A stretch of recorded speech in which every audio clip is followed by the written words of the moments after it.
Maayong adlaw mga kapatid, Liway Abbas ni para sa News 5 Bisaya. Karong adlaw na mahibaw-an ang desisyon sa International Criminal Court sa apela ni former President Rodrigo Duterte kabahin sa iyang hangyo nga interim release o temporaryong paggawas.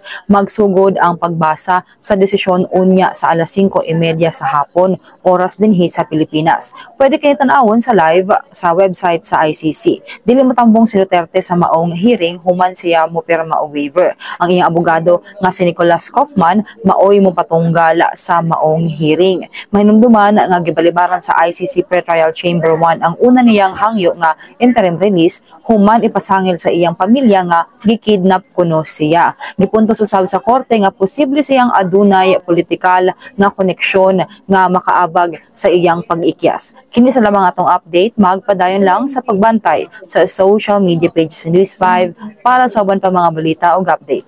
Amping tangtanan.